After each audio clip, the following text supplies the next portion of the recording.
Bonjour, bonsoir. Vous êtes bel et bien sur le téléjournal, une production de Ocap Media Plus. Ce jour, nous voulons parler de l'actualité qui prévaut en République démocratique du Congo, notamment sur les événements de Ovira, le crash qui a eu lieu dans les environs de la commune de Lansele, notamment dans le parc de Lansele. Et nous allons aussi parler du rapport entre les Nations Unies et la RDC, et notamment en ce qui concerne les résolutions des Nations Unies face à la crise qui frappe la RDC. Nous parlerons aussi de l'intervention de la mère Mende contre le président Moïse Katumbi Tshapwe, l'homme de tout-puissant Mazembe. Et nous allons aussi enfin parler de la mort précipitée de Léonard Machako Mamba. Voilà un peu, chers compatriotes, chers téléspectateurs de la chaîne Ocap Media Plus, qui est une chaîne 5 continents. Nous sommes en train de faire un travail aujourd'hui pour essayer de faire la fierté de la RDC à travers le monde. Nous sommes une chaîne sans rancune, une chaîne d'investigation, une chaîne d'information. Bonsoir encore une fois de plus. Ouvira. Nous sommes le 25 septembre, le 26, le 27. Déjà les bruits courent qu'il y a quelque chose à Ouvira. Bon, non. On pose la question à ceux qui sont sur place. Ils nous disent, écoutez, il n'y a rien. Mais finalement, le 27, c'est vraiment le crépitement des balles, des bombes et ainsi de suite. Et finalement, la ville est tombée entre les mains de Mai Mai, de Amouli William Yakutumba. Qui est Amouli William Yakutumba? C'est un militaire congolais qui estime que la manière dont le pays est géré d'une manière un peu cavalière, sans normes, sans loi, on imagine quelque chose et puis voilà, c'est le gouvernement qui se réunit et on prend une décision. Mais il n'y a pas une gestion programmée, planifiée d'un gouvernement comme ça s'est fait dans tous les pays du monde. Et surtout aussi, ils se disent qu'il y a trop de morts, on tire facilement sur les populations et qu'ils estiment que c'est un gouvernement. Bien sûr, le gouvernement de Kinshasa n'a pas sa raison d'être. Donc, il faut rapidement les balayer. Voilà la raison qui a poussé le général Amouli William Yakutumba de pouvoir amorcer déjà la prise de Ouvira et environ. Malheureusement, ils ont été anéantis, pas disons anéantis, mais repoussés par les forces des Nations Unies. C'est là que nous n'arrivons pas à comprendre, chers compatriotes. À chaque fois que les Congolais veulent prendre une option pour pouvoir chasser l'occupation ou le gouvernement de l'occupation ou le pouvoir du Rwandais ou des Rwandais qui est en République démocratique du Congo, la MONUSCO s'interpose. Maintenant, nous nous posons la question. La MONUSCO est-elle en RDC pour l'intérêt des Congolais ou pour l'intérêt des Rwandais? Parce que c'est inadmissible. Nous sommes à Kinshasa le 19, le 20, 21 janvier 2015, les Congolais sont morts. Nous sommes le 19 septembre 2016, les Congolais sont morts sous les balles de la police et de l'armée de l'occupation. Là, il n'y a pas d'intervention de la MONUSCO. Nous avons pas marqué hier les élèves qui ont été froidement abattus dans leur école d'application à l'UPEN. La MONUSCO n'a pas intervenu. Alors pourquoi la MONUSCO doit toujours intervenir lorsque les gens veulent chasser les pouvoirs de l'occupation? En tout cas, bien-aimés, chers compatriotes, nous voulons bien comprendre vraiment le rôle que joue la MONUSCO dans notre pays. C'est pour cette raison que nous faisons cette émission, parce que ça ne s'explique pas. Ça ne s'explique pas l'intervention de la MONUSCO pour empêcher des Congolais qui veulent chasser un pouvoir d'occupation. Et ça ne s'explique pas non plus le comportement de la MONUSCO lorsque le policier dans la ville de Kinshasa, où se trouve le siège, le quartier général de forces des Nations Unies, les Congolais sont abattus comme des chèvres entassées dans des véhicules pour aller être jetées dans la forêt ou dans les rivières environnantes. Et là, au vu et au su de tout le monde, la MONUSCO n'a jamais intervenu pour pouvoir arrêter les policiers qui tirent sur les paisibles citoyens qui manifestent, qui est un droit légal reconnu par la Constitution. Chers compatriotes, nous devons travailler ensemble pour pouvoir comprendre et poser la question qui est des droits. Quel est le rôle réel de la MONUSCO en République démocratique du Congo? Parlons-en du crash de l'Antonov 12 dans le parc de Lancelé. Voilà encore, les événements d'Ovira font encore d'autres victimes. Cette fois-ci, c'est l'équipage russe de 6 personnes et 3 membres de l'équipage, on appelle ça les gens qui accompagnent, et tant d'autres. Donc voilà un peu, et sans ajouter les civils, parce qu'il y a eu dedans de jeeps comme plus de 5 tonnes de munitions. Tout ça, c'est encore une perte pour une république et qui est déjà mal gérée. Mais ils voulaient toujours aller mater une rébellion afin de rester longtemps au pouvoir, pendant que lorsqu'ils étaient venus, ils étaient venus au nom de la démocratie. La démocratie qu'ils ont finalement empochée et tout de suite oublié, ça devient, il faut tirer sur les gens parce que les gens doivent manifester. Vous devez savoir, vous qui êtes au pouvoir en RDC, que vous avez fait des millions de morts. Et ces comptages-là, nous continuons à les faire.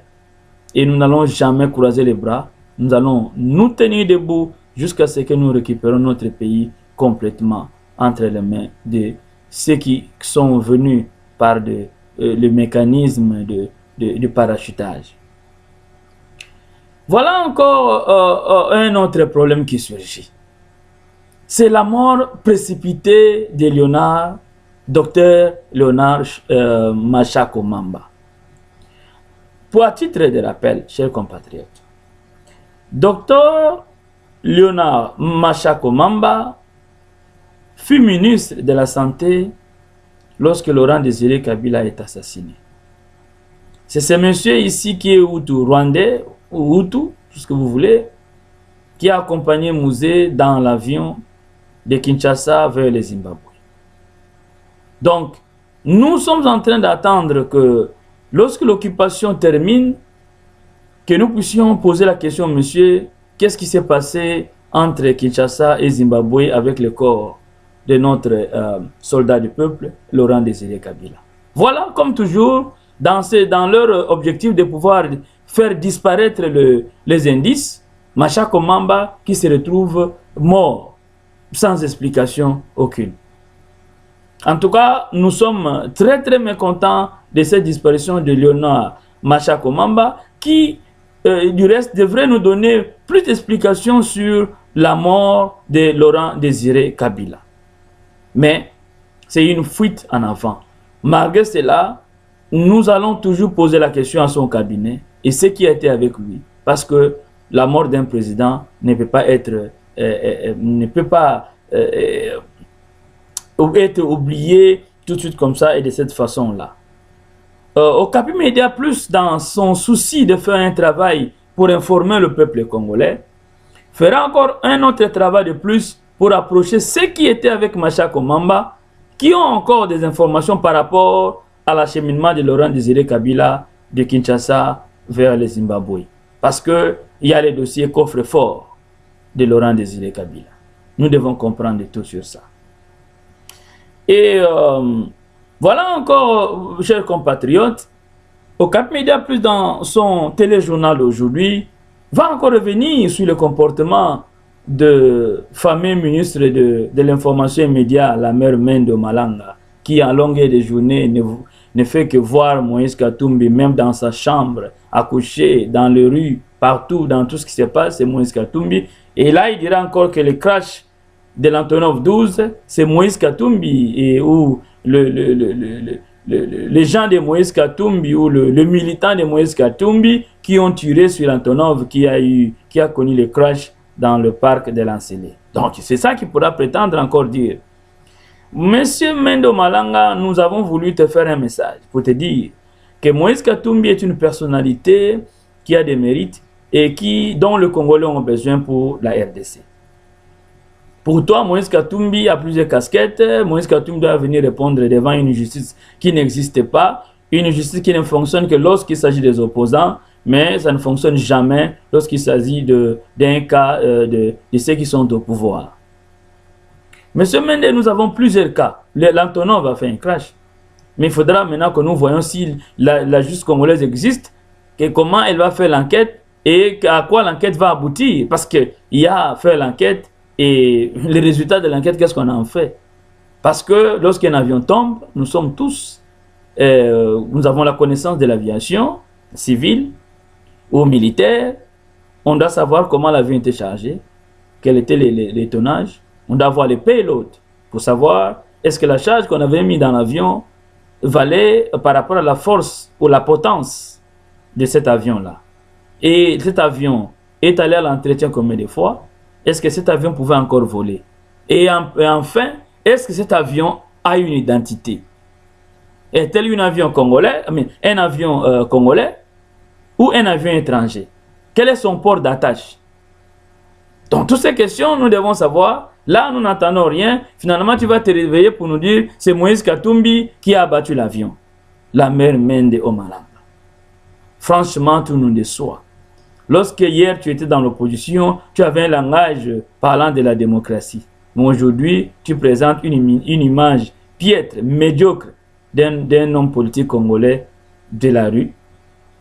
Tu es là que pour parler en longueur de journée du président Moïse Katumbi qui a démontré qu'il est l'homme à la dimension internationale avec le tout-puissant Mazembe et aussi avec son passage à la tête de la province du Katanga. Donc nous voulons ici dire que vraiment Mende doit cesser de parler de Katumbi parce que Katumbi, d'abord Katumbi a combien d'employés au Congo? Et toi tu as combien d'employés au Congo? Déjà ton chauffeur il est mal payé. Tu as combien d'employés, toi, en tant qu'un individu? Katumbi a plus de 3-4 000 personnes qui reçoivent régulièrement un salaire à la fin du mois. Et toi, tu as combien d'employés? Quelle est ton importance pour la nation congolaise? Donc, nous voulons ici rassurer tous les Congolais que le président Moïse Katumbi est une personne que nous devons protéger et que nous devons solliciter son retour dans notre pays parce qu'il a beaucoup de projets pour pouvoir encore réaliser pour que les Congolais se retrouvent surtout dans le cadre social. Là d'ailleurs, Moïse Katumbi, toujours dans sa providence, est en train de préparer un projet pour l'Odja et Katakokombe et consorts, un projet d'adduction d'eau. Que même le fils de ces coins-là, ils sont incapables de mettre de l'eau potable pour leur population. Sur qui, en longueur de toutes les années antérieures, comme les années qui viendront, ils vont prétendre dire nous parlons au nom de notre peuple. Mais vous vivez calmement à Kinshasa, dans des conditions meilleures, mais tandis que le peuple qui vous donne ces pouvoirs sont en train de souffrir, ils n'ont même pas de centres médicaux. Notre équipe d'investigation qui est sur place maintenant dans l'axe, comment on appelle ça, l'axe Lodja, Katakokombe et consorts, nous informe qu'il n'y a même pas de centre de santé. Ce sont des prêtres catholiques qui à peine essaient d'aider la population. Alors qui êtes-vous, Olengankoy? Qui êtes-vous, Ndeko Basile? Ou qui êtes-vous, la mère Mende? Ou Emery Okunji? Vous faites trop de bruit, mais vous n'avez aucune réalisation. Mais allez-y à Kipushi, dans les Katanga, vous allez voir les réalisations de l'homme du tout-puissant Mazembe. Donc, il est incomparable. Vous n'avez même pas sa taille. Arrêtez de parler de Katumbi à tout moment. Voilà cette émission, ce journal de Cap Media Plus a voulu aujourd'hui essayer de vous rappeler ce qui s'est passé dans notre pays et la détermination de tous les Congolais avec le manifeste Essili pour pouvoir bouter dehors, pour une fois, ce pouvoir qui est issu de nulle part, ce pouvoir qui est en train de rien faire, ce pouvoir qui est en train de vouloir exterminer tous les Congolais. Mais nous savons une chose, qu'avec Dieu, nous allons vaincre. Je vous remercie.